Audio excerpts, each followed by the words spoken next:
9ஆம் தலைமுறை ஜோதிடர் கோபால இயக்கின் வணக்கங்கள். வணக்கம் மணிகண்டன். வணக்கம் ஐயா. நல்லா இருக்கீங்களா? நல்லா இருக்குங்க ஐயா. 92 நாட்கள் பலன்கள் பார்த்து வந்துட்டு இருக்கோம். அந்த வரிசையில நீங்க நம்ம பார்க்கக்கூடிய ராசி ரிஷப ராசி. இந்த ரிஷப ராசிக்கு கோச்சாரமா என்னென்ன விஷயங்கள் இருக்கு, உங்களுக்கு சாதகமா இருக்கா இல்ல பாதகம் எந்த விஷயத்தை தருது அப்படிங்கிற விஷயத்த சொல்லுங்க ஐயா. அதாவது ரிஷப ராசிக்கு இந்த 3 மாத பலன்கள் நம்ம இப்போ சொல்ல போறோம். அதாவது ஆகஸ்ட், செப்டம்பர், அக்டோபர் மொத்தம் 92 நாட்கள்.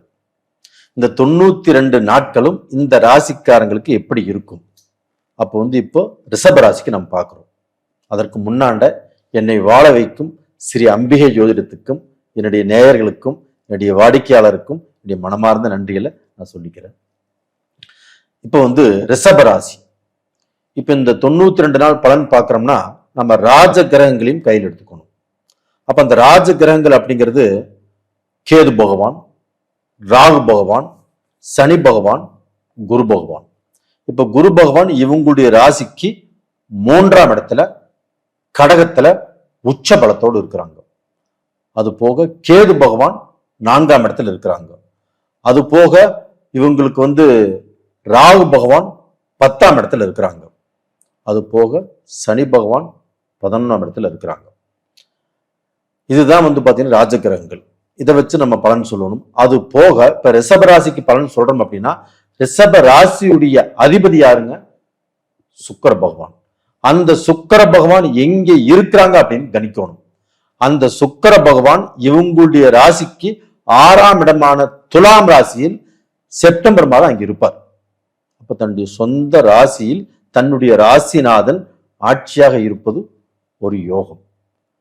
இது போக அக்டோபர் மாசத்துல அந்த செவ்வாய் பகவான் 7ஆம் இடத்துல ஆட்சியாக இருக்கிறாங்க. அப்ப தன்னுடைய ராசிநாதன் 6ஆம் இடத்துல ஆட்சியாக இருக்கும்போது கண்டிப்பாக நல்ல பலனை கொடுப்பார் ரிஷப ராசிக்காரங்களுக்கு.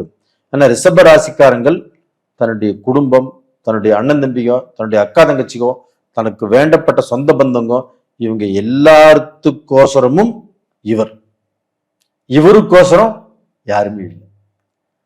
அப்போ தன்னை நினைத்து, தன் குடும்பத்தை நினைத்து இதுக்கு மேலேயாவது நல்லா இருப்பாரா அப்படின்னு பாத்தீங்கன்னா அவரே இதுக்கு மேலேயாவது நம்ம நல்லா இருப்போமா அப்படின்னு அவரை பத்தி அவரே நினைச்சாலும் இந்த பீரியடு அவருக்கு ஒரு அட்டகாசமான பீரியடு.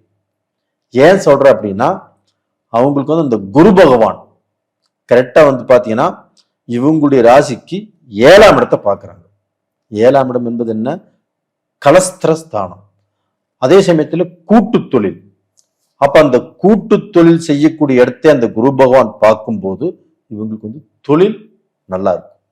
யார் பார்ட்னர் போட்டு பிசினஸ் பண்றாங்களோ அவங்க எல்லாத்துக்குமே இந்த பீரியடு அமோகமா இருக்கும். அது போக ஒரு திருமணம் நடக்கல, திருமணம் தடைபட்டுட்டே இருக்குது.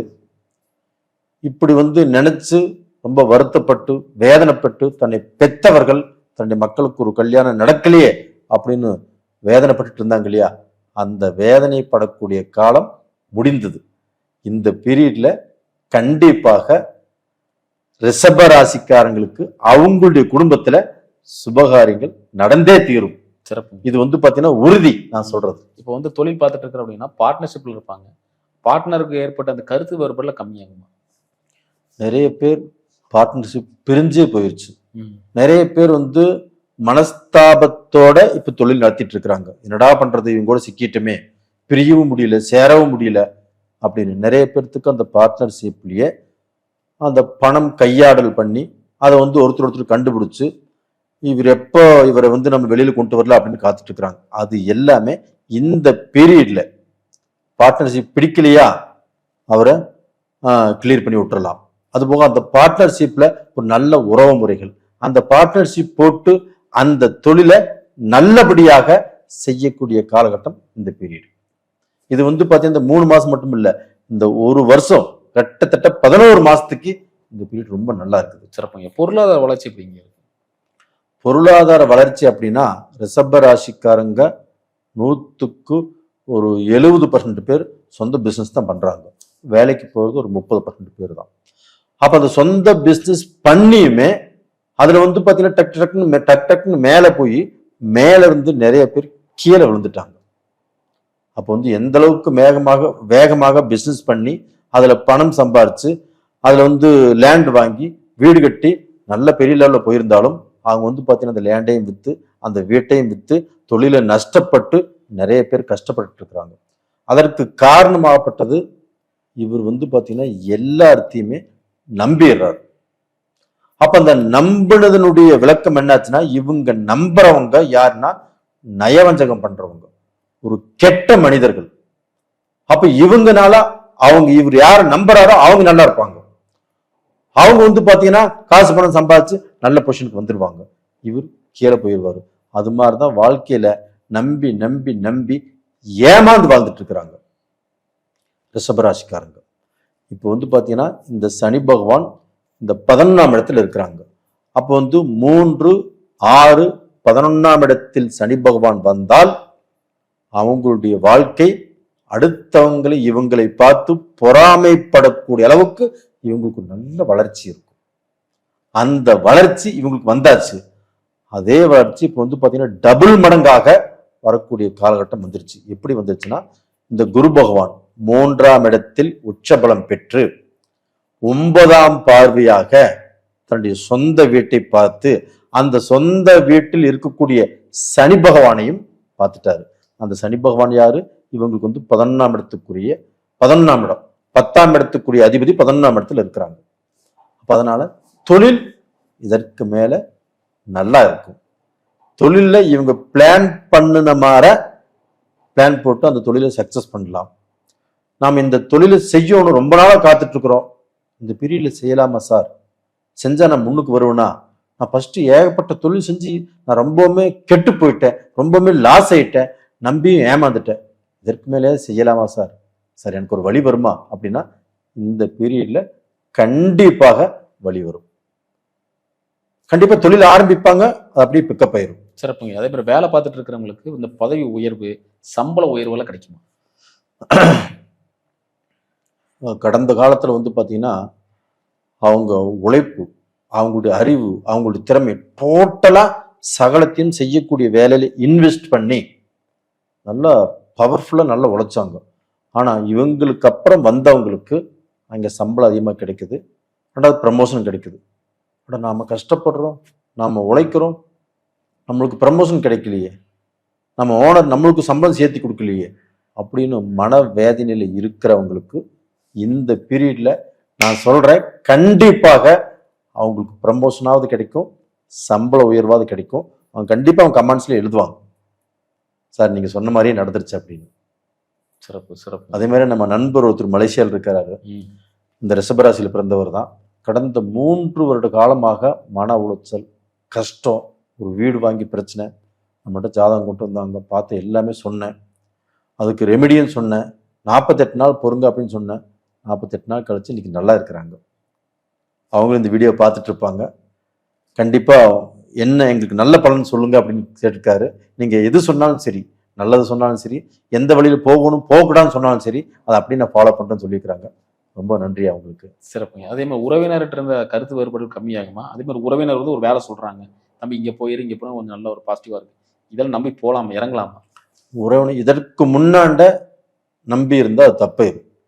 இந்த பீரியட்ல இவங்களுடைய டைமே நல்லா இருக்கிறதுனால கண்டிப்பாக அவங்க ஒரு கைட் பண்றாங்கன்னா அதை நம்பி தாராளமாக போகலாம். அந்த வாய்ப்புகளை மிஸ் பண்ண வேண்டாம். இவங்களுக்கு வாய்ப்புகள் இப்ப வந்து தேடி வரும். அந்த தேடி வரக்கூடிய வாய்ப்பால இவங்க நல்லா இருப்பாங்க. அப்ப அந்த வாய்ப்புகளை கையில் எடுத்துட்டு இவங்களும் இயங்கணும் கொஞ்சம் வேகமாக. அதே சமயத்துல வந்து பாத்தீங்கன்னா இவங்களுக்கு வந்து கேது பகவான் வந்து 4ஆம் இடத்துல இருக்கிறாங்க. 4ஆம் இடத்துல இருந்து இவங்க சொத்து, சொகம், காசு, பணம் எல்லாத்தையுமே அழிச்சிருச்சு. இவங்க அம்மா கூட இருந்த உறவும் கெட்டுருச்சு.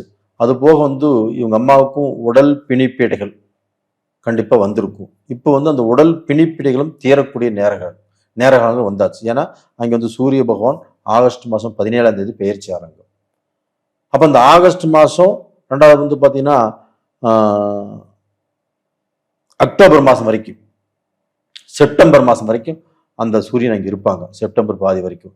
அப்ப அந்த பீரியட்ல இவங்க எல்லா விஷயத்திலிருந்தும் ரெக்கவர் ஆயிடுவாங்க. சனி பகவானும் தொழிலை கொடுக்குறாரு, ராகு பகவானும் 10ஆம் இடத்துல இவங்களுக்கு வந்து இருக்கிறாங்க.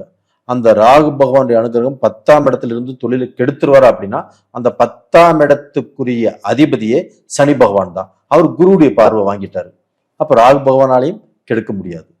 குரு பகவானும் 3ஆம் இடத்துல வந்து உச்சபலம் அமைஞ்சு யாரை நம்பணும் யாரை நம்பக்கூடாது, அது போக தன்னை எடுக்கக்கூடிய காரியங்களுக்கு வீரிய வெற்றி ஸ்தானம் அந்த 3ஆம் இடம். அது போக இவங்களுடைய பயணங்கள், வெளிநாடு போகணுமா தாராளம் போகலாம். விசா இது வரைக்கும் தடையாக இருந்துச்சுன்னா அதெல்லாமே கிளியர் ஆகி இப்போ வெளிநாடு போகக்கூடிய வாய்ப்புகள் கிடைக்கும். ஒரு பயணம், இப்போ பயணத்தை இப்போ வந்து ஒரு இங்கே டூர் போகலான்னு நினைக்கிறாங்க, வெளிநாடும் சரி இந்தியாவிலும் சரி, அது இப்போ தாராளமாக போகக்கூடிய வாய்ப்புகள் உருவாகும். டோட்டலாக இவங்க நல்லா இருப்பாங்க. அப்போ வந்து இதற்கு முன்னாண்ட கஷ்டப்பட்டுட்டு இருந்தாங்க, அடுத்தவங்களை நம்பி மோசம் போயிட்டு இருந்தாங்க. இந்த பீரியட்ல அந்த கஷ்டத்துல இருந்து கொஞ்சம் நல்லா வந்துட்டு இருக்கிறோம் அப்படிங்கிற திருப்தி இவங்களுக்கு கிடைக்கும். இது உங்களுக்கு வந்து ஒரு 70% நல்லா இருப்பாங்க. அப்ப இந்த பீரியட்ல கொஞ்சம் நிதானமாக உழைச்சு அந்த உழைக்கக்கூடிய காசை அந்த கடனை அடைச்சு, இல்லை அதில் வந்து பிஸ்னஸ் எப்படி ஸ்டார்ட் பண்ணணும், வேலையாட்களை எங்கெங்கே யாரை எங்கெங்கே வைக்கணும், யாரை நம்பணும் யாரை நம்பக்கூடாது அப்படின்னு ஒரு கணக்கு போட்டு செஞ்சாங்கன்னா நல்லா வந்துருவாங்க. சிறப்புங்க, ரொம்ப அருமையா சொன்னீங்க. மீண்டும் அடுத்த காலையில் சந்திக்கலாங்க. நன்றி. நன்றி முனிகண்டன்.